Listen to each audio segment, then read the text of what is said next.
Hey, what's good, people? This is episode 80. I got the great Crissy Jones. And you know what? Just gonna skip this. The episode starts right now.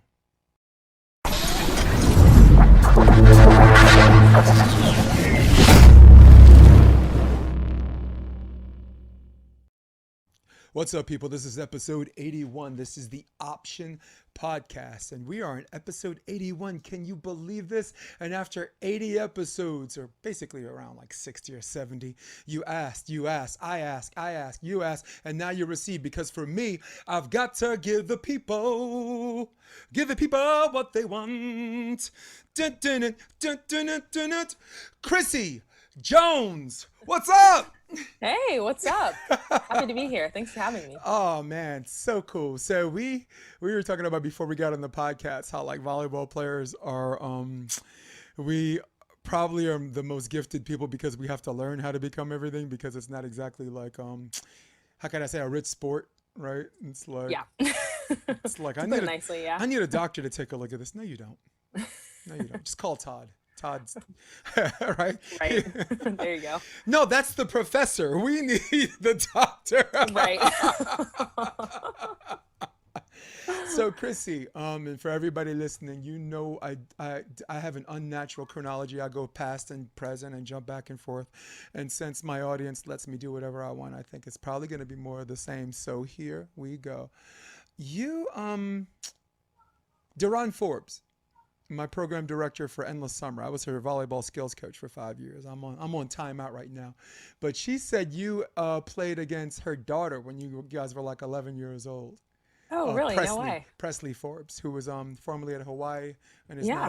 is now at FIU. She's now at Florida International, finishing her Yep. last 2 years. Girl wants to play, so guess what? Had to Yeah. transfer. So cool. So that's how long you've been playing volleyball, huh? It's been a while. I picked up an indoor volleyball when I was 9 years old. I'm 24 now, so it's been a while. I started playing beach off and on. It was kind of like what I did to cross train in the summer. So I'd play, I grew up in SoCal, so it was kind of a fun thing to do in the summer. And I was decent at it, but it wasn't anything I ever thought I would take beyond just kind of playing in the summers. And there also wasn't much opportunity in terms of college at that time that didn't exist in NCAA. So my goal was always indoor. But yeah, it's been a while since I started playing. Yeah, you were splitting your time, right? I think before it became an NCAA sport, that was it, right? Nobody was doing beach volleyball. No woman was doing beach volleyball exclusively. They were splitting their indoor time with their club. Well, I guess moonlighting beach volleyball while doing time with their club and then their high school varsity team. And then when it became an NCAA sport, people started to make lead decision. And you made lead decision a little late in the house. And I think that was in chronological conjunction with right? With it becoming an NCAA sport, right? Were you at University of Washington before it was officially? You were at least a freshman or a sophomore, right? Yeah, it was around that time that it had become an official NCAA sport. It was kind of in the talks. It was like kind of underground. People were saying, hey, it's going to happen. It's going to happen. So in my recruiting process, I refused to commit to a school that didn't have a beach volleyball program or wasn't going to create one. So it was a big part of my decision for sure, because again, it's something that I grew up on. And I always loved. So it was something that was really important to me. But yeah, it was super underground at that time. And then when I was a freshman or a sophomore, it became a sport, which was awesome. I can appreciate that. Look, I'm a kid from Brooklyn. Volleyball still remains super underground, and Hmm. if not for the immigrant population there, like I grew up Flatbush Avenue, Brooklyn, so a lot of West Indians. I was good friends with like a lot of people on certain national teams, Trinidad, Cool. the Caribbean games. I always try to make that trip down there because it's so much shit talking. Oh my Yeah. God, it's so much fun, dude. So yeah, and of course the Russians in Brighton Beach, the Dominicans uptown, Washington Heights. I set for Balmeso for a couple of years, so and Cool.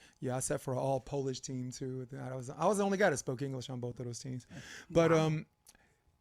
all right, your both parents play basketball. Why volleyball? Great question. I went to some basketball camps growing up. I did a lot of different sports. My parents wanted me to play basketball, and it wasn't for me. I played and I didn't really like the contact. To me, it wasn't very exciting in terms of like, okay, I just made this big layup. Like that didn't make my heart beat out of my chest, like the same way that getting a kill does, or blocking somebody, or getting an ace. Like that stuff makes me so excited. And basketball just didn't bring me that joy. So yeah, we had to find something else. And I was actually going to a swim practice when I was younger at Long Beach City College. And we heard volleyballs bouncing in the gym, my mom and I. So she was like, "You want to go look and see?" And I was like, "Okay, like, sure, let's go look and see." And then it was a club team, and I joined that club team and never looked back. So What's yeah. what position did you play in high school?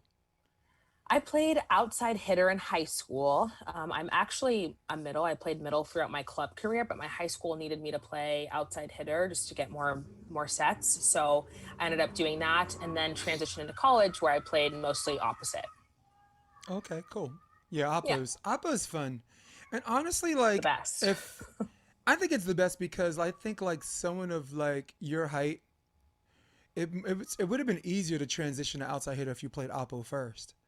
You know, Right. this your third option passer. This way you get some reps there, and a men's system, as you know, because you played at all different levels. In the men's system, the opposite is the best offensive player.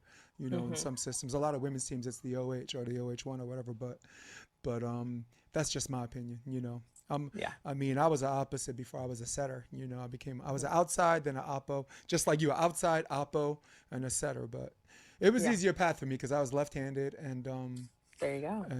I ran into an Olympic coach that told me to set. He told me don't waste my time hitting outside no more. I'm six Yeah. one. You taller than me, but my wingspan is 6'8", so I think I got you on wingspan. So You probably do. I don't even um, know my wingspan, but I don't think it's 6'8". My dad's 6'8", and I definitely don't think it's as tall as he is. So hmm cool. yeah.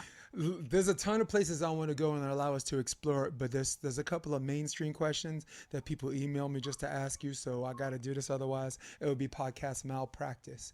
But this is a fun question I ask almost all of my guests, including had Dane on the show. I asked him; he had to think back. Dane's so cool, dude. Yeah. Dane is so cool, dude. Isn't he? Yeah. Isn't he like the coolest guy in the world? Cool guy. Second Yeah. coolest, Todd. I mean, whatever. Right. No, it's A little Dane. biased. Man, I'm playing with you. It's Dane. It's Dane.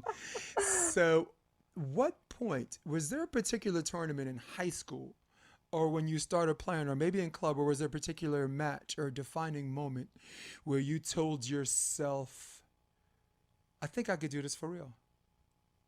I Mm. think I could do this on the real. I think I could do this. I think this is what I want to do when I grow up. I think I'm gonna get paid doing this. Was there a moment in high school? I'm assuming, or maybe it just came later. You know, maybe that realization came later. There's always a tournament where you leave, or a match where you leave, where you're like, holy shit, that was special, and I think I got this. Yeah. The floor is yours. Yeah. That's a good question. For me, it definitely came later in life. I actually didn't really know. For beach volleyball, I had no idea how that process worked in terms of what it meant to be a professional athlete, what it meant to play on the FIVB, the AVP. I knew they existed, but I didn't know what that process was like. I knew a little bit about playing overseas indoor, but not a ton. So my thought process in high school was more on what college I wanted to go to. I got my first letter from the University of Washington in eighth grade. And so from then on, I was just all about going to college. And that was kind of my only focus, honestly. I wasn't thinking too much about after that. But when I got to college and had some success after my junior year, I was an All American. And my coach sat me down and was like, what do you want to do after this? And I was like, I don't really know. I haven't thought about it. Um, and then my senior year at Washington, I had gotten some injuries. I had a blood clot in my arm, two of them actually in the same arm, just from getting hit over and over, passing, blocking. Which arm? My right arm. Okay. It was very random. After a game one day, I just blood flow stopped going to my hand, and it was very painful and scary. So I kind of had to figure out, I was taken out of that beach season, and I'd also sprained my ankle, thrown my back out. So I was just kind of done with the indoor injuries. And so that was also kind of my moment where I was like, you know what? I don't want to play internationally indoor. I just don't want to anymore. And my heart had kind of always been with beach, but again, I didn't know too much about it. So since I didn't play that last season of beach volleyball at Washington, I was like, okay, well, let's just try and play beach and see how that goes. So my coach was able to get me a contact at Cal Poly, and I was like, well, if I'm gonna go play beach volleyball, I need to go play for someone who can really teach me the game and somebody who knows what they're talking about and can help me grow really fast. And who better than Because Todd? and I who better mean, than Todd? who better than Todd? The guy was a sorry to interrupt because I do this a lot, but the That's guy okay. was a coach before he even became a coach. Hmm. Just him understanding the analytical and just the way he passes on the knowledge and articulation and Hmm. there are a lot of ex players that become coaches that Chrissy, they'll never hurt your game, okay, but they're just levels to how much they can help. Right. Okay, this guy, he's a gold medalist, but he helps this much? That guy Hmm. helps this much, Right. and it's so weird. I mean, and it's always a safe bet to go with a player because players are rarely going to hurt your game. But um, I have people that never played the game in their lives that are just amazing Right. coaches. Like I think Yeah. Charlie Sullivan Hmm. was a lacrosse player. He's the head coach at Springfield and was also the national team coach for the men's team Yeah. in 2015. And such an interesting character. But Todd, with all that being said, blah Yeah. blah blah. Todd Todd was a coach before he was a coach. Yeah. Todd was a coach Knows before the I was a game coach. so well, definitely. And that was something that, obviously I really valued because, like I said, I played beach volleyball growing up, but it was all like rec. I played 1 year of USA beach my in high school, my senior year, and I traveled to Portugal and played. But other than that, in terms of like getting coached, I'd never had that before. So it was an opportunity for me to learn the game, not just like being an indoor player who's playing beach, but to learn the beach game in itself. Definitely. I mean, I think because your heart was there, it didn't feel like a crash course. It just felt like a learning sponge. And for everybody listening, the college experience, beach volleyball, just like every other college sport, is not just an in-season and preseason and a little bit off-season experience. It's 10 months out of the year. I mean, and really that means 11 if you're playing like off-season tournaments and if you're really infected by the virus, no known cure, right? Probably 12 months out of the year. So for a lot of people who are young who are listening to this, I just want to make sure that you know right away if that's what you want your whole college experience to be, because my wife, she got recruited and she's like, she loves volleyball, volleyball and tennis, but it's not what she wanted like her 12 months experience to be, and it's also a good school too. Like she went to school in Massachusetts. She went to Harvard. Um, I mean, A good school. yeah, man. I mean, right? You're gonna It's a choose the great student. school. Yeah, you're gonna choose the student before the student athlete on that one. Yeah, Right. dude. I'm from. Look, I'm married into an academic family. I mean, Yeah, clearly. yeah, I mean, you she's Harvard. sold it. Her dad's Harvard. Her mom Duke Law School, undergrad and graduate school. Yeah. Brother like Wake Forest. Me, I'm Cool. just a kid that went to Marymount, Manhattan. I There you go. studied theater. They were ranked number 2 in the country at the time. I auditioned, Nice. got lucky, got good, and put volleyball on the shelf a little bit, which you can imagine hurt more than anything else. But you're Yeah. working full time, you're going to school full time.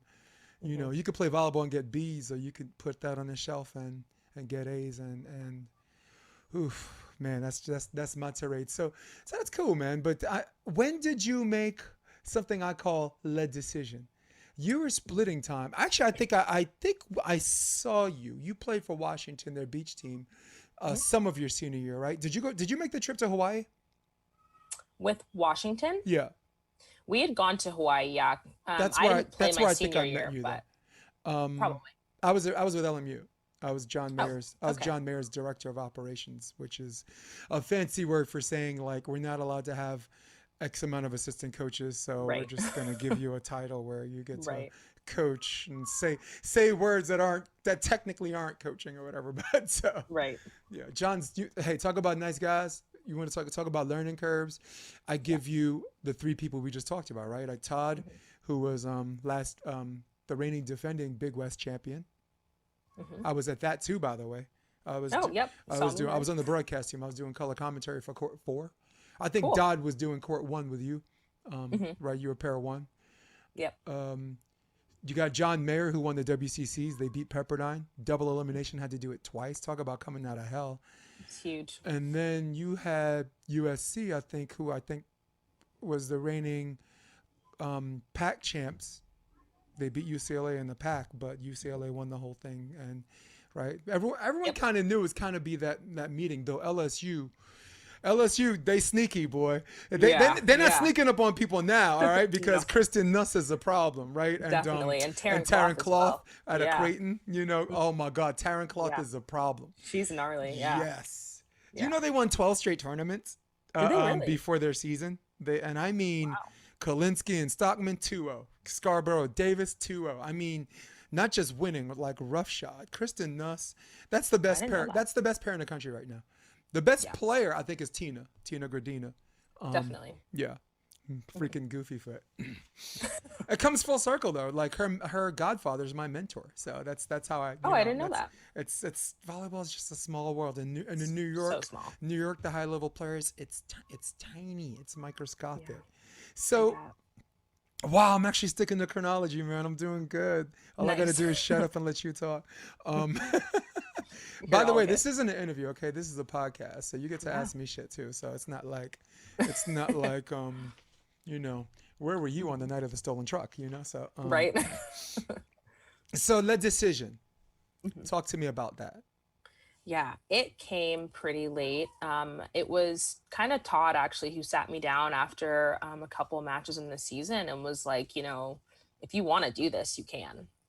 You definitely have the potential. You've got some things to work on, but it's a possibility for you if you want to go do it. And I was like, I mean, I'd like to, but again, I don't know much about it. I know that it's going to be financially quite a commitment as, someone who was coming out of college. Um, and then also I just was like, I don't have a partner. I don't really know anything. And he was sort of like, I'm just, whatever you need, I'm here to help you, but I'm just letting you know if that's something you want, you can have it. So from that point, I was like, okay, I want to do it, but I'll figure it out after season, because the thing about it was our college season was going the NCAA, I don't know, I can't think of the tournament, but the big tournament, the Yeah, NCAA tournament for beach volleyball was the yeah. same weekend Gulf as the Shores, first whatever. AVP. Gulf Yeah. Shores, yeah. Oh, that's Magic Weekend. That's men's indoor, right? Yeah. Indoor Yeah. semi-final four. That's Right. Huntington Beach, Right. Savage, Exactly. and Gulf Yes. Shores. That's Exactly. wow.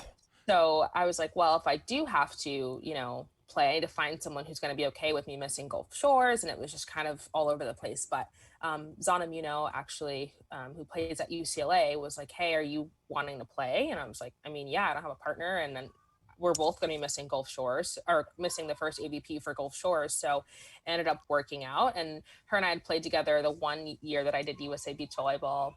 Both of our senior years in high school, we had played together and had some fun. So we thought, let's run it back and just see how it goes. Yeah, good partnership for that time period, because I from what I know about the both of you, and I think I could speak for the both of you on this.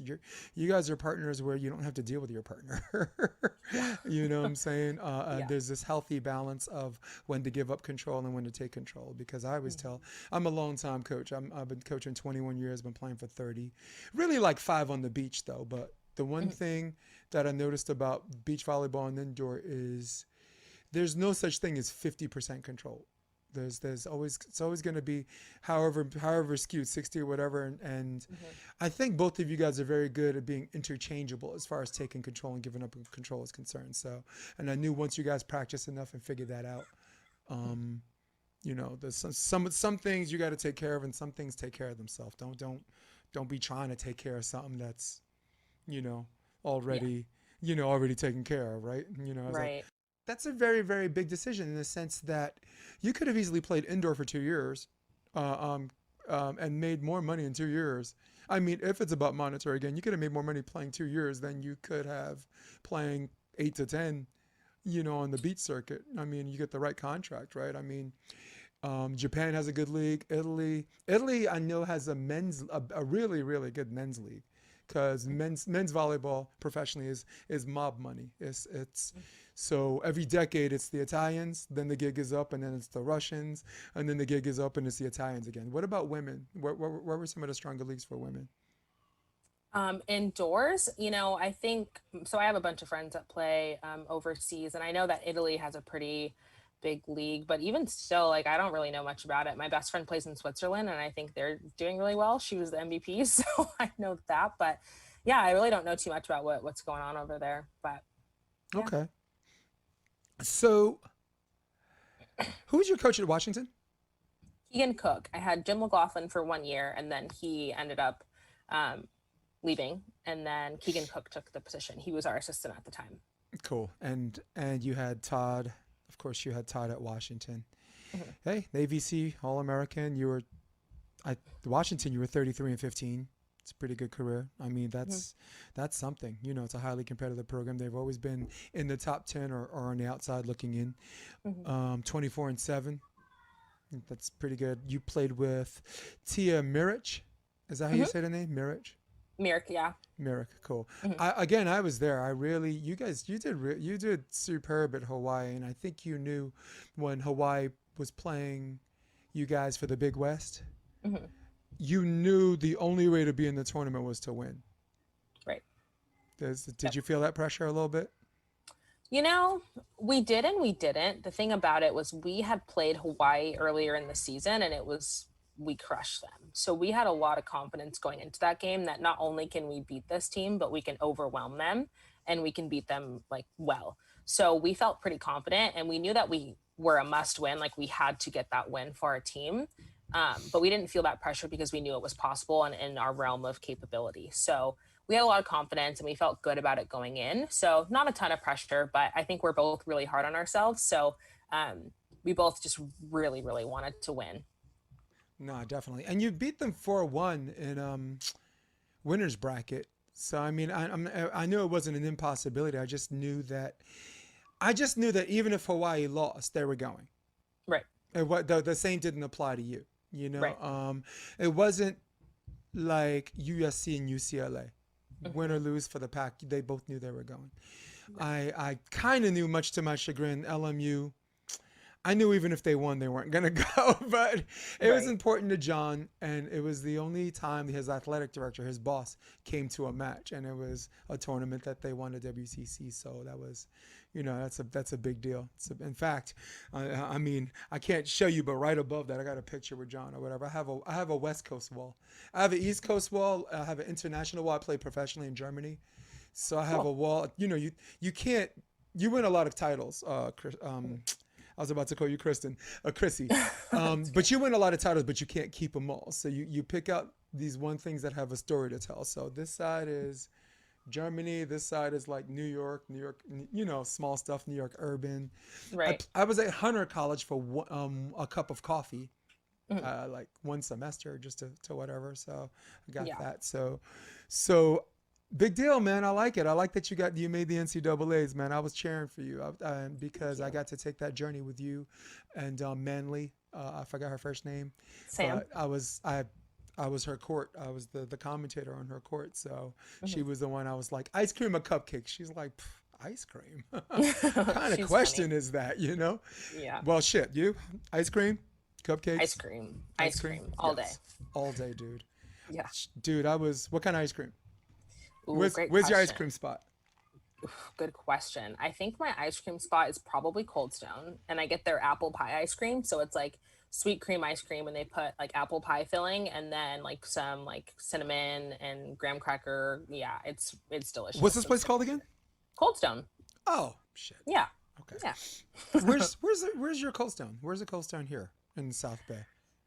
Oh, South Bay, I don't know. I don't live in the South Bay, but I know that the one I usually go to is in Seal Beach, and I actually live in 29 Palms, so there's one out there too. There's not very many things in 29 Palms, but there is a Cold Stone. So good, they got it right. Well, mine in New York was a Tasty Delight. It was like a low fat, and you're allowed to use the pump as much ice cream as you want. They charge by the weight, and there was one in California. It was in Santa Monica, and now they closed, and now I'm screwed. Yep. There you go. I was like, yeah, but listen, my wife liked it. And I'm one of these lucky dudes, Chrissy. I'm one of these guys that like, I always tell my young friends, if you're lucky enough to have a girl, and you'll agree with me on this one, I'm going somewhere with this. If you're lucky enough to have a girl that doesn't ask you for shit, right? And she only asks you to do one or two things, do the one or two things, dude. Just do the one or two things. Happy wife, happy life. So for There her, you just go. get her some ice cream, rub her shoulders, listen to her problems, and whatever Kelly wants, Kelly gets. So, There you but go. they close. So that's the reason why I was asking. Now I know there's a Oh, place okay. called Handles on Torrance. I think that's supposed to be pretty good, but Okay. it sucks. I love ice cream. I was neurologically addicted to Haagen Dazs. Haagen Dazs. Really? Yes, you know what I'm. Okay, neurologically addicting means that I'm in my apartment in Harlem, right? Hmm. I've been eating it every night, and now I'm getting fat, right? So I'm like, all right, if it's not in the freezer, I'm good, right? If Right. it's not in the freezer, Yeah. I'm not gonna eat it, right? Problem Right. solved. Exactly. There you go. 10 o'clock comes. I'm doing my homework. 11 o'clock comes, and I'm trying to memorize a play because that's my major, right? And 11:30 Yep. comes. I'm looking at the clock, and I'm looking at the freezer. I'm looking at the clock. I'm looking at the freezer. I'm looking Yeah. at the clock. I'm looking at the goddamn freezer. I put on clothes, go to the bodega, and I don't only buy one pint. I buy two just in case just in case I get stupid the next night and put myself in that The position same again. So, position. so listen, clean since 2013. I went to the meetings. Did it. My name's Jason. I'm an ice cream holic. Hi, Jason. Hi, Jason. All right, so let's talk about a little bit of pain, girl. Okay. Let's talk about your first tour. All right, Huntington, boom. Gulf Yep. Shores didn't go your way, whatever. You got to the dance, and that's more than anybody can say they've done their whole freaking lives. So something to be proud of, but I know you want more. Mhm. Austin, all right, don't have enough points. It is what it is, right? New York, we knew. I mean, you had to know a gold series and only four qualifier winners. You probably came in there knowing that was going to be consolidated. So Yep. your first opportunity, you have to wait for Seattle, Mhm. right? Yep. You end up losing. You had to play a first round, a second round, and a third, and you ended up losing to, I believe, Kerry Shue Yep. and You got Janelle it. Allen, right? Hmm. Yeah. I was like, when I found out about that, because I read about it, like Travis, I think Hmm. Travis interviewed Travis Merriweather, who's like everybody's homie, right? He's awesome. Yeah, He's, he's the best. he's like, if there was like a citizen of the world, like United Nations, and there is one, It'd be he him. should be one. He's like the Roger Federer. Like he could be Yep. playing an away game and people still cheer him. So, right? Right. So, right? Roger Yeah. Federer played Andy Murray, but no, who the hell's booing Federer? Nobody. Right. Right? Nobody. Serena, yeah, All the boo. time. Yeah. Apologize. You're a thief. Remember that? You accused me of cheating. Yeah. Apologize. Ooh, she caught a fit. Yeah. So, I'm gonna give you the floor. Take me through some of the disappointment. You talked about you guys cried in the airport. Before going to the airport, you guys probably cried on the plane. The plane is sitting there. You gotta wait to exit, and now you're hypersensitive. You probably cried from that too. Right. Um, Take me through some of the beginning rounds all the way up to Kerry Shue and Janelle Allen. The floor is yours, sweetheart. Awesome. Yeah, I'll go ahead. I'm going to backtrack just a little bit to kind of give some backstory. But for us, yeah, we came in with 0 points. Didn't know that we couldn't play with no points. So we actually flew to Colorado first to play in an AVP next. We ended up winning that. That was the biggest investment. Like, okay, we're going to spend all the money we have to go to this tournament. And, whatever happens, happens. We ended up winning, which got us a berth into the Manhattan Beach Open wild card. Yes, So Colorado. right. So we felt like, okay, we're going to play in a main draw this season and we have some points. So we were feeling pretty good. So we come to Seattle and I'm stoked, obviously, because I went to school there. Like a bunch of friends of mine are coming. I get to see my coach and, friends. And so Did I was Coach Cook come? excited. Did Coach come? He did. Yeah. Good. We did get to see him. He actually lives near there. So near the site. So he was able to come, which was cool. So yeah, we had, played and it was going pretty well. We played Craft and Maple for the first time. And we didn't know anybody. So we didn't know, we just knew they were in high school because their parents were cheering about how they were in high school. Yeah, they were and 16, I think, at the time. yeah, and they were gnarly. We played them in a round. And so, yeah, we were just kind of chugging along and things were great. And we got into that match against Carrie Shue and we felt pretty good. And, again, we never really were able to overestimate or underestimate our opponents because we really didn't know anything. So this was just a back and forth battle that we had and we got in some trouble in the freeze.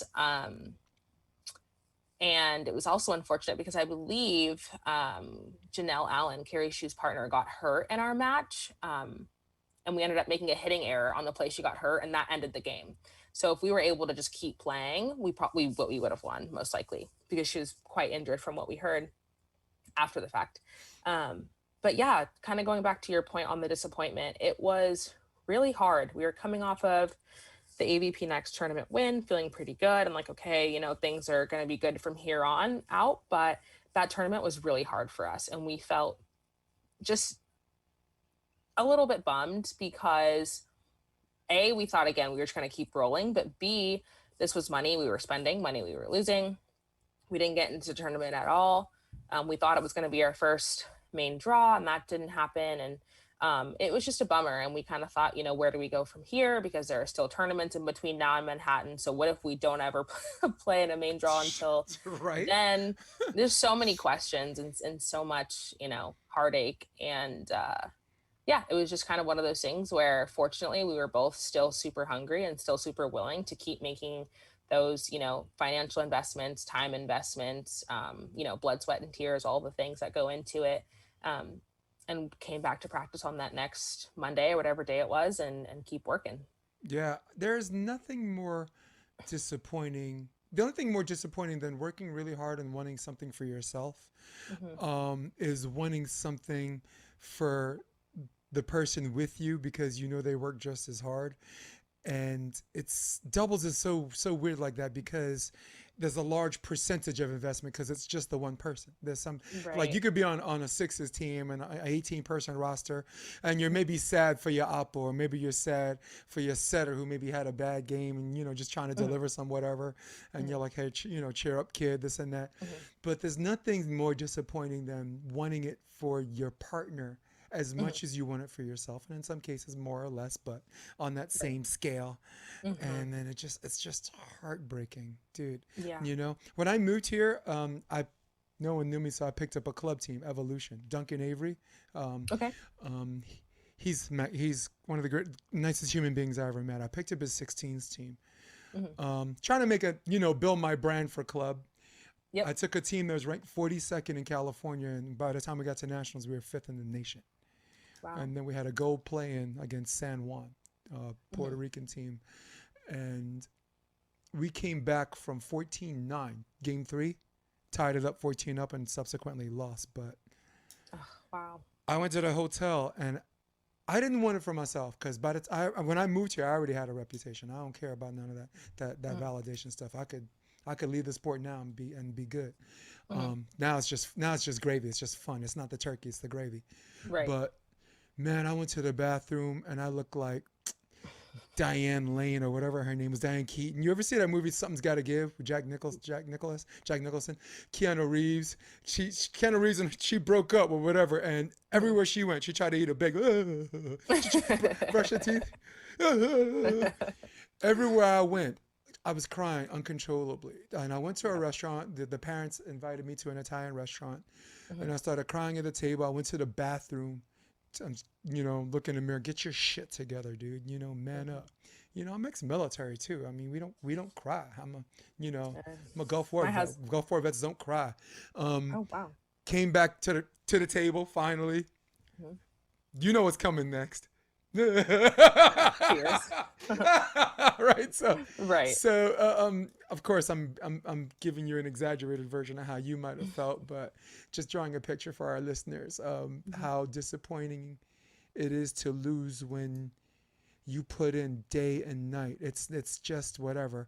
There's no coach in America that put that much work in a club team that the way I did, and that was when I first moved here. I got my brand now. I was LMU, John, WCC. So, by the way, Hermosa Beach, we're going to talk about Hermosa Beach later. I was Earl Schultz, the guy with the fro. Yeah. I was his coach. I got him into his first main draw.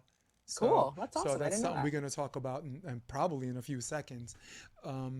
But like you, he's tried a bunch of times.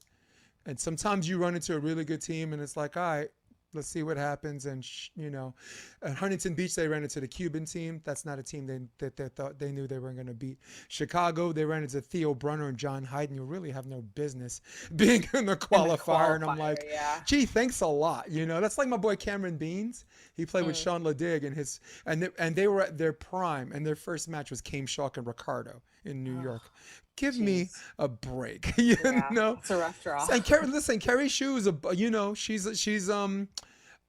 she's chill now, but she was a rough rider. She was the boss. She's a demon at the net, man. Big old legs. Definitely. Big old legs. Look like she could fight crime with them legs, Those were crime fighting legs, Chrissy.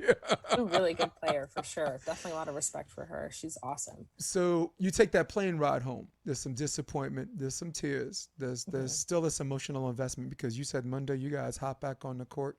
Treat everything like a normal day. The process, you know what you're doing. You're getting better at doing it the right way. There's no questions about you getting better at doing shit the wrong way. Who's your coach right now? Mark Fishman and Jeff Conover. Oh, cool. Jeff Conover Yeah. That's your coach. Was he out there when No, he wasn't. Was he out there when No, Fishman was out there when I said hi to you, right? Okay, cool. I like him. Fishman. Yeah, he's awesome. Isn't he? He's just amazing. He's the secretary of making sense. Yeah. He really is. So let's fast forward. Let's go to Hermosa Beach. Now I'm gonna give you the floor, but I wanna say something. Your first match was against Miranda Gagne and Lindsay Rivas, right? They're local product, right? And Miranda's been battling some injuries, and she told me before the tournament she feels the best she's felt in a long time. And I taped the match. I like put a camera there and just recorded and went back and coached and found out they lost like 21-9, 21-5. I'm like, and I was like, I thought you said you feel good, man. That's played like doo-doo, man. Give me some toilet paper. But then I found out who it was, found out it was you guys. And then of course, in retrospect, a few days later, how you guys finished. And I'm like, oh, okay. All right. My bad. Okay. All right. So you go to Hermosa Beach. You actually were battling some leg pain you thought was a cramp, but turned out to be some kind of different undisclosed injury. Who are you playing against when that happened? Yeah. So the injury was related to a cramp. Like the cramps existed. So I was getting really bad calf cramps because we had just been playing and it was hot, and qualifiers are brutal, especially when you're 47th in the qualifiers. Yeah. You have to play all the rounds. It's the gladiator. So yeah, it's a long day and it's awkward times of sitting and it's kind of hard to stay warm all day. And so I was getting these cramps, and we were in our play-in match. So we were playing against, I believe, Kim Smith and Laura Dykstra. Yep. Yeah. So we were playing against them in our play-in match, and I don't know at what point in the match it was, but I know it was almost over. But I get this calf cramp, and when I land from a jump, it was, first of all, the best cut shot of my entire life. But when I landed, my calf cramped, and my leg just buckled. Like my leg couldn't handle the impact of me landing on the ground. So my knee just was very painful. So I sat there, and Zana was kind of like, are you having a cramp? And I didn't want to like scare her, but I was like, no, like it's a little bit more than that. So we took a timeout, and I was still kind of running on adrenaline because I'm like, this is our play-in match, and we are a couple points away from winning this game. And this is happening to me right now. Like, there's no way. We've come too far. I'm thinking about Seattle and this like injury timeout, and I'm thinking about all these things and how hard we've worked and how we're so close. And I'm like, I don't care what it is. Like, I'm finishing this game. If I have to hobble, like, we are going to figure out a way. If I have to play ballless out there, whatever, like, we're going to win this game. And so we ended up winning it, which was awesome. But I knew in my head, I was like, there's a slim chance I play tomorrow. Slim. Because once the adrenaline wears off, I was like, I'm hurting. What was crazy, though, is I don't know if I just played it off really well, but they didn't really serve me after that. And I was like, man, like, okay, cool. Well, calves are easy to play off. Look, unless you literally went down and held your calf. I did. I went down and I was sitting there. Yeah, and we took an injury just, timeout, the whole thing. Yeah. Oh my God, they're just dumb then. Sorry. No, Sorry. It I sounds like I'm attacking them personally, but no, no, yeah, that's I volley dumb. Sorry, go ahead. right. No, that's you're right. I think I came out and I to their credit, I definitely played it off when I got out there. Like I tried to walk out as like confidently as possible and like, okay, everything's good. But I remember getting to my position like and being like, this is not good. So yeah, that was the match that we were playing in. It was our play-in to get to the main draw. Oh my goodness. And Mhm. actually, the second set you won. I think you beer gate them. In New York, we call it a beer game. You hold someone under 10 points. Oh, okay. Because like Central Park at that time, there was only one beach court, and Mhm. Sundays was hard top fours. That was not for the weak at heart. Those were a bunch of savages, man. Really good players. But one beach court, like everybody says they can play, right? Mhm. So if they can't, if you hold them under 10 points, they gotta buy you a beer or whatever. Oh, for Oh, me a okay. mojito because I don't like beer. That's Right. just that's just liquid. I don't know. To sound redundant, liquid urine, but that makes no sense.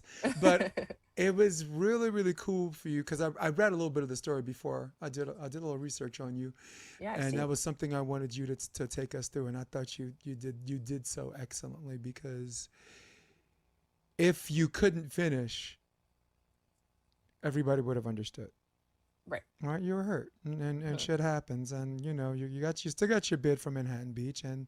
and maybe your star shines there. Maybe it does, maybe it doesn't, or you could go another way. You could go Mhm. another way. You went your way. You went the Todd Rogers way. You went the Crissy Jones way. You for sure went. I was gonna say my way, but I'm like, nah, I'm out of there, dude. No, no. For me, when I played indoor, I was an indoor dog for 2.5 decades. You know, honestly, if I would have rung out, I would have. If I felt that way, I probably would have stopped playing indoor, like Yep. 15 years in. Like this is Mhm. wrecking my body. I can't. Yeah. So I really really love that you do that. So you make the main draw, right? Mhm. You lose to Knudsen, And right? Spieler, yeah. Delaney Knudsen and Katie Spieler. Mhm. It's weird because it's not the first time you played them. I mean, and just in 2019 alone, that had to be your fifth meeting, right? Just in small tournaments and this and that, and Random things, yeah. yeah. But they seem Mhm. to. I don't know. It was weird. I would like to say they have your number, but when these games are decided by 2 points in the third set, it's just those are just two evenly matched people, and it could go one way. Like Yep. Marlo said from The Wire, you want it one way, but it's the other way. Right. you Yeah. know, if Yeah. you ever seen The Wire, you ever seen The Wire? Got to see it. I've never like watched it, but I know it exists. I've A heard of it. must see. You're a public policy major. You have to see The Wire. Basically, Okay. it's Baltimore in a nutshell. Just Okay. the first season is about drugs. Second season is about dock workers and unemployment. Third season is about taking down a kingpin. Fourth season is about the school system. Fifth season is about politics, about running for office. And Dominic West, who's plays Officer McNulty, he's a Brit, puts on the perfect Baltimore accent. But Cool. a lot of people, you're gonna recognize a lot of faces who are now working actors. A lot of people in some of these HBO miniseries, a lot of people cut their teeth and become, build their brand through that. Like Band of Brothers, right? All of those Mhm. people are working. Game of Thrones, all of those people will always have work, except Right. for, I don't know, who's the redhead chick? Man, she played Jean Grey in X Men. I absolutely despise it. I'm just like, this is the end of the X Men as we know it. So you lose anyway. You lose to Knudsen and Spieler, and I think you have to win 8 straight matches to make the Something crazy like semifinals. that. I mean, Yeah. look, you ran out of fingers to count. You're like, how many matches is that? Let me Yeah. just get Well, my toes. No, my yeah. toes. Okay. Yeah. so, Yeah. No, you're and right. and again, you run into Maple and Kraft, who you met and beat in Seattle, and this time they got a little bit more experience. You got a little bit more experience. Mhm. One of the most exciting matches, and this is saying a lot because that Hermosa Beach in 2019, Mhm. you can watch any match and say that's the most exciting match I've seen in 10 years. A lot of You good could have things, watched yeah. Banesh and Roberts play Mhm. Slick and Allen, right? You could have watched my boy Dave Palm talk about savages. He teamed up with Dylan Merrick, who's like everybody's favorite son. Beat Case Beer and Chalk on center court, right? You could Wow. talk about David Lee, indoor gold medal player, playing with Rosie, making the semis 1 point away. You know, the Frozen score, this and that. Yeah. Wow, dude, that's the best match I've seen in 10 years, you know? Right. Even the guys I coached, Jake and Earl, played Jake Rosner and Chris Vaughn. That was 3 sets, and Jake Rosner caught fire. Jake caught fire in that jump serve and beat my Jake. You know, in fact, when we switched sides, I said, "You're fucking killing me, Jake," and both of them said, "Sorry, man." You know, like both of them was like, "Sorry, dude," or something like Right. that. It's just, Yeah. I'm like, That's funny. yeah. So I only brought that up because Jake. The only time I played in a beach volleyball, I played one Manhattan Open, and I played Jake first round. I was 47. I wanted to play before I got too old. You never guess. You never guess how old I am right now. You know? Yeah, I would not. Wow, that's I'm 50. I'm 51. Wow. I'm 51 in July. So yeah, right. wow. That's Pretty cool, right? I would have never guessed that. No, Wow. I don't look 50. I look like a unattractive. I look like an ugly 35. But I brought it up because I taped that match, and I believe Rob Aspero, speaking of savages, right? Rob on the mic, yeah. God, he's one of my favorite commentators. Yeah. My dream is for me and him to do it. He calls play. I break it down. That will be the best. That can and will be the best commentating team in beach volleyball. Not indoor. I like Sunderland. I like Barnett for indoor. Outdoor, but actually, I'm queuing it up. I'm gonna take our because there's a video version of this. I'm gonna queue up match point. Okay. But since I'm yapping away, let me continue. You guys, it's one set apiece. You guys, they're up 14-12. I think maybe in 14-11, maybe. It was 14, Something like that. yeah, something like that. But you let a ball go. You thought a ball was going to go out and landed in like a 2-over or whatever, and that Still gave them awesome. match point. One play later, they get a dig, and on her own two, she pokes over you guys, and all Out of you guys could bounds. do is look, and it goes out. That ball goes in. That's the match, and we got two 16-year-olds going to the semifinals. Ladies and gentlemen, listening, that's the quarterfinals. That is a quarterfinal match with a couple of college grads and a couple of girls who aren't even old enough to go to join the military. Never mind drink. Never mind go to college. So somehow, some way, down match point, you get a few key blocks. In fact, I think you got 2 consecutive blocks. One was a great, I don't know if it was a 2-block or a 4-block jump in, but Muno switched late, so I thought it was a 4, but Muno's always switching late.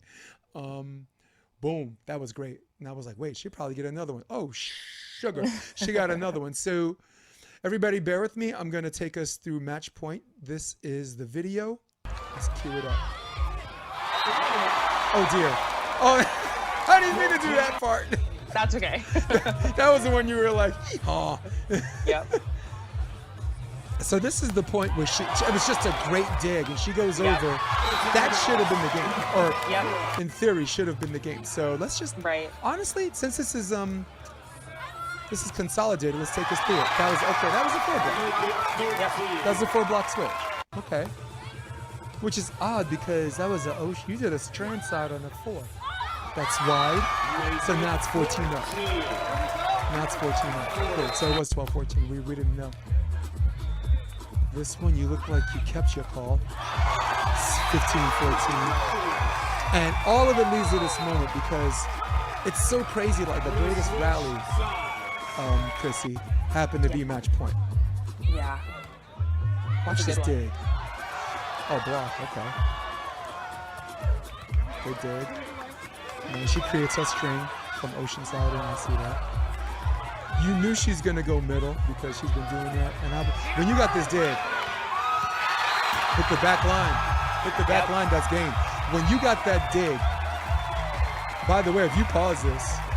The crowd, you can hear it. Yeah, if you pause this, there's an umbrella, like where you're on the ground, the umbrella right behind you. I'm there. I'm watching it. I'm watching it. Oh, really? Yeah. Cool. Nice. Well, the reason being is because when I got into the draw, I got Earl and Jake into the draw. It was also my birthday. So Greg Faulkner, you know Greg Faulkner from whatever, Forest Smackfest, him, Miranda, and a whole bunch of people chipped in and got me me a table. So I basically, Nice. since I had the coaches thing, I gave them the table back and just came in and out. But Right. I watched that match. So Mhm. Nice. um, A good seat. That's a good match. It's crowded. yes. All right. So take me through 14-12. This free ball situation, you think it's out, Yeah. it lands in, Yep. go. Yeah. Well, again, I'm going to go back a little bit, but since this tournament began, there was just adversity, and we actually went and told Jeff Conover before we lost our first match that we were most likely going to forfeit. So they moved our match off of Stadium Court onto a different court in case I ended up not being able to play. Court 5. So yeah, so this whole tournament was just full of adversity, and in that moment when that free ball landed in, I, for like half a second, was really embarrassed and was like, oh my gosh, crazy. But it quickly faded because we had dealt with so much like this tournament that I was like, okay, what are you going to do? How are you going to respond?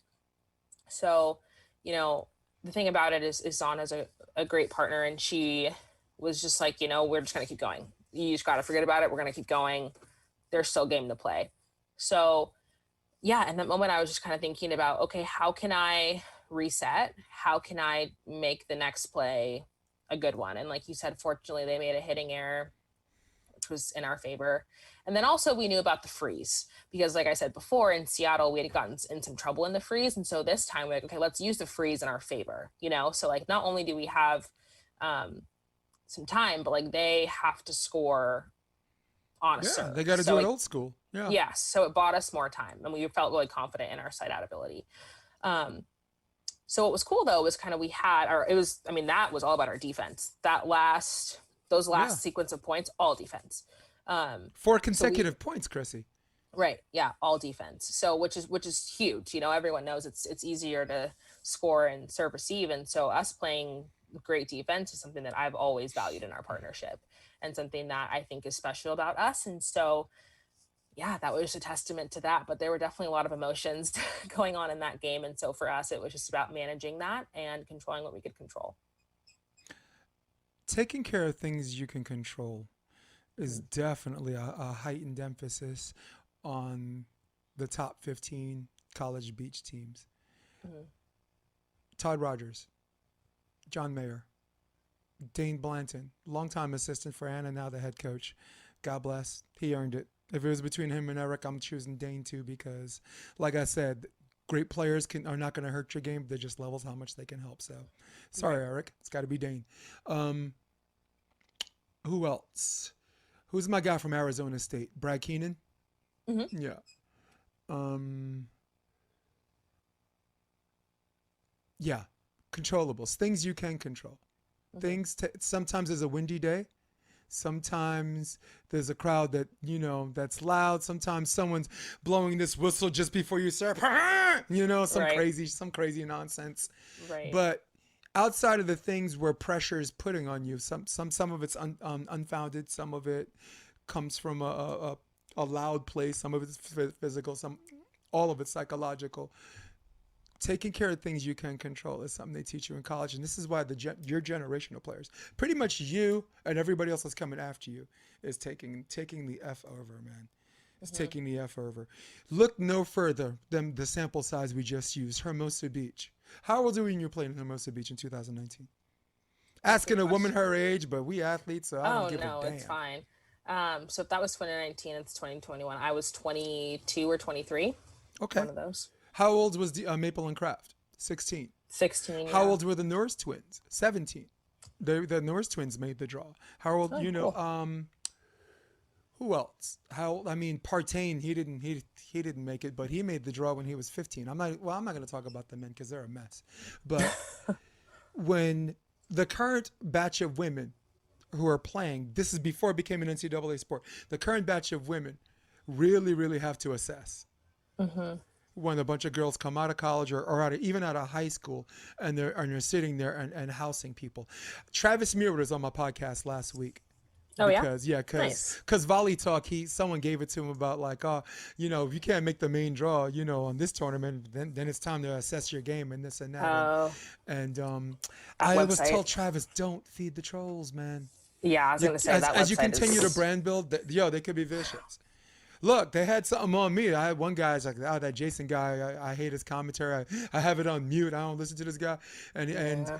I didn't even know until like I Google searched myself and I saw Volley Chat and I said my name comes up and I'm like, wow, okay. Yeah. I'm not gonna answer it. Then he did it again and finally I was like, yo, listen, I got a wife. She loves me and I love her. You're just gonna have to get over me, Yeah. It's hard. I'm already spoken for. So Right. as a rule, you don't feed the trolls. But Travis had this really good quote that I'm going to read at the end of the podcast. But basically, and you'll agree with me on this, if you're in the qualifiers, which I call the gladiator pits, the qualifiers represent the best regional winners Yeah. of everybody. You won a next, right? Yeah. Pottstown Rumble winners, grass court, a Wapaco boat ride, Motherload, right? I was Jeff Samuel's coach for a minute or two. I was him and Dave Palm at Huntington when you were doing your thing in Gulf Shores. They didn't qualify. So you have to understand that they're not elite athletes because they don't qualify. They represent the best. And sometimes Theo Brunner and whatever, they're there and they're going to make it. And then sometimes shit happens. Yep. My best qualifier match, my favorite qualifier match, Chrissy, was Rafu Rodriguez and Kevin McCulloch against Reed Pretty and Kame Shock. Wow. A all those first people are round fun to watch. qualifier Yeah. match. That's crazy. I have a video. You should look it up on YouTube. Top five, the top 5 qualifier matches. Top 5 matches not in the main draw the last decade. 1 through 4, I let the fans vote it out. Because I got a good fan base on Facebook or whatever. Nice. We average about 12,000 views an episode, which is that's high for volleyball, right? That's good, yeah. Do you know 12,000 people, Chrissy? And not even close. I barely know 12. Yeah. So. She's like, I only know 8. Yeah. No, but 1 through 4 was voted, but number 1 was unanimous. But 3 of those guys have AVP titles. So Right. But this is where you'll appreciate this.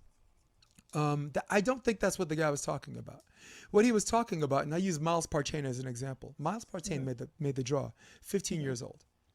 Did he have someone carry him? No, his brother carried him, who was 17, right? So I have friends who have been trying to qualify for 3 years, right? All of my friends, I think I speak for almost every single one of them. Do they jump higher than Miles? Yes, they do. Do they hit harder than Miles? Yes, they do. Are they more athletic than Miles? Of course they are.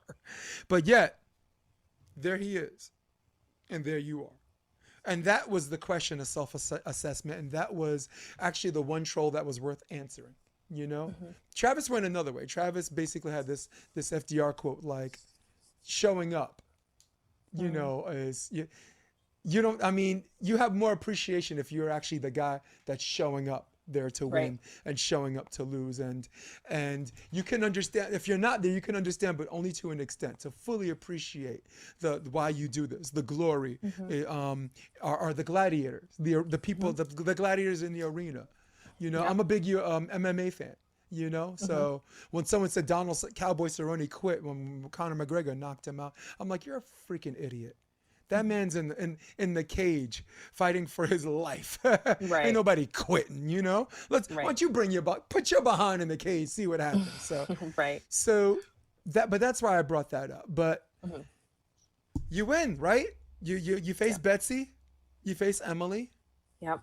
They were on the mission. They didn't lose a set.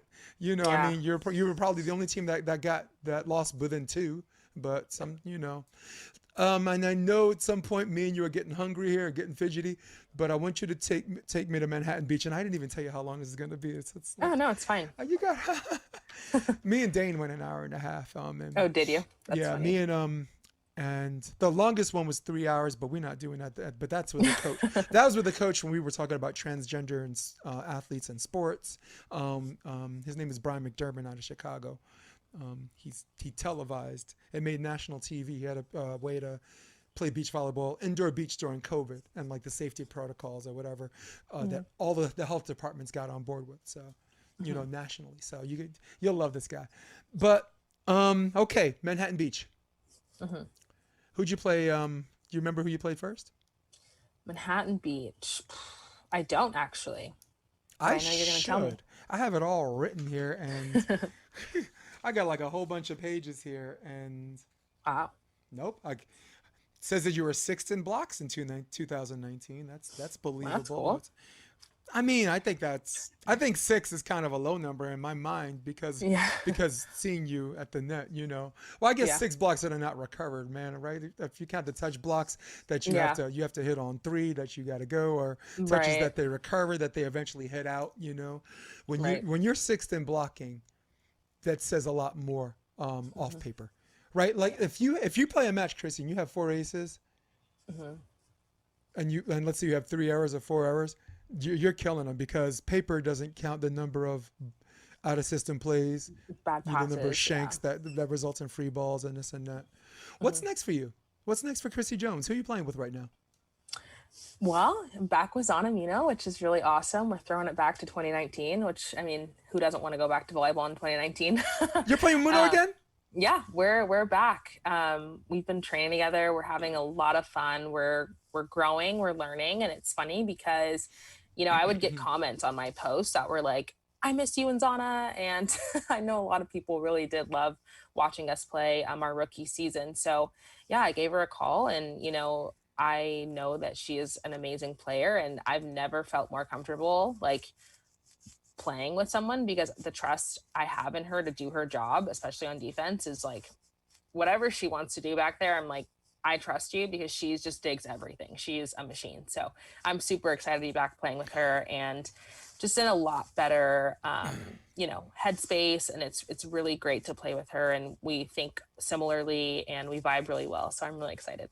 I'm excited. I mean, I might be the second most excited person, or maybe the Yeah. third, maybe second Yeah. and first, or maybe tied for first. Are you and oh my God, you have a nickname. I keep calling her um by her whole first name. What the hell was it, Susanna or something like that? Susanna. Yeah. Yeah, I'm not calling her Susanna no more. I'm gonna call her Muno. I'm Yeah. excited for two reasons. One, I believe great chemistries beat great talented teams. All right, you got Trevor and Try.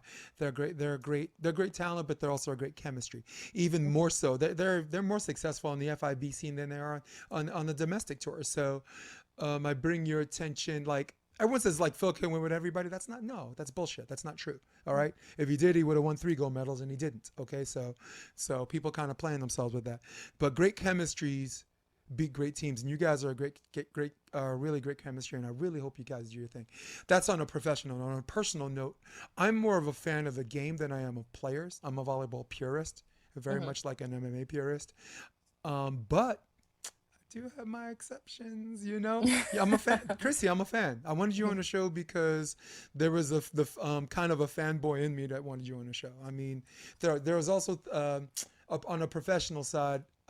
I just wanted people to get to know you better. You're this wonderful, wonderful human being, this great volleyball player that in my opinion, don't think enough people are talking about. And everybody's like, Thank oh, you. plenty of people talk about him. Plenty of people don't talk about. Not enough. Not enough. Yeah. I just want more people to get to know who you are and this and that. I didn't get too personal. I'm not asking about transgender in Yeah. sports with you or any other sense. In fact, the time that we have is just enough time to talk about volleyball. So Yeah. so I think for the volleyball purists, they're gonna appreciate this episode as much as I appreciate it. I appreciate having you on. Okay, but hey, listen, when this whole COVID thing, I don't know, when it settles down a little bit, let's do something in studio. Join me, join Dougie Fresh. You've seen my setup, so Yeah. I could watch MMA.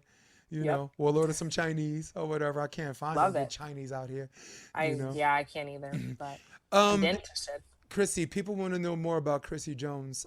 How do they, how do fans get with you? Is it just an Instagram account, or is it do you have a website? Hmm.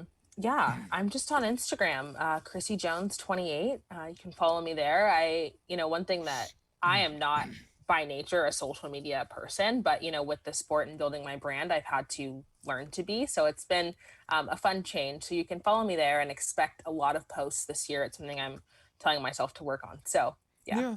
Or You can just keep doing what you're doing. I mean, like Phil isn't a social media person, but people know him Yeah. because there are players where their play builds their brand, and their play does the talking. Karch, before he started screaming and tearing down net systems, because of bad calls, he was that quiet guy too. Right. Todd, I guess so too, but it's so weird because like the older some of these guys get, the more you see them at their worst moment. Like I'm Right. sure you saw the moment in Latvia when Todd lost his Esh. You're like, oh my Yeah. I definitely God! called him and asked him about that before I agreed to Yes. play for him. I was like, is this what I can expect in practices? Are you going to be screaming at me like that? And he was like, That was no, my I'm very laid back. favorite moment, dude. I don't remember who I had Ian Satterfield on the podcast, Mhm. and we played that YouTube video, and then Todd Uh, at the end of the video, it's the camera's right in his face. Why did they put that chick up there? She she sucks. sucks. Oh my God! And Phil is just like, Phil was so calm oh. throughout it. He's just like, And yep, the let him do what Latvians he's are going to just, do. and the Latvians are hamming it up, dude. I think it was in Latvia. They were playing Lion King and Smedins, Yeah. but okay. So that's how they get with you. Anything you want to say to your people or my people before you go, Just thanks dude? for having me. Yeah. Again, like you said, I feel like I'm pretty low key in terms of interacting with people. So it's nice to be exposed to a new audience, and I'm excited for what this year brings. And hopefully, I get to connect with more people. And like you said, maybe we can get together in the studio and do something like this again. Yeah, and also talk about some more fun stuff. Like, do you like movies, or do you like swimming pools, or Right. whatever, the beach, or just Right. stuff like that. I think you can let people know a more personal side to you. That's of course not too personal. You're a public policy person, so Right. I've been in politics since I was 16 years old. Okay. I'm old enough. I was 14. The first presidential election I watched was Mondale and Ronald Reagan, and Wow. that was 500 and Mondale only got 10 electoral votes. He got Washington D.C., which isn't the state, and he got Minnesota. So that was like 525 to 10 or something like that. One of the Jeez. biggest butt whoopings. Big butt whooping. This one, right? Look, Yeah. look. I don't look. I try to stay away from politics, but if my guest wants to talk about it and like your public policy, anytime you want to come back on, you talk about that. But for me personally, I honestly thought the guy coming into November on a dementia drumstick was still better than the orange guy. So I'll just leave it at that. You know, and people want to hate me, they can hate me. But I decided even that version of Biden was better. So, so, but with that being said, for everybody at home, listen, this young lady, she might love you, but I can't stand you. In fact, I'm out of here. In fact, we're out of here. All right. So for all of you at home, for all of you on your cell phones watching this, for all of you on your iPad, for all of you on your Droid, for all of you on your desktop, who runs the world? Old school. For Crissy Jones, AVP FIVB sensation. We didn't even talk about Portugal and Cambodia. Next time, I am Next time. Jason DeBeas, and I speak for both of us when I say we're out. Come check out the Option Podcast on OptionVB.com. It's also available on iTunes and Spotify and on YouTube under the NY Varsity Sports handle. You're going to love what you hear.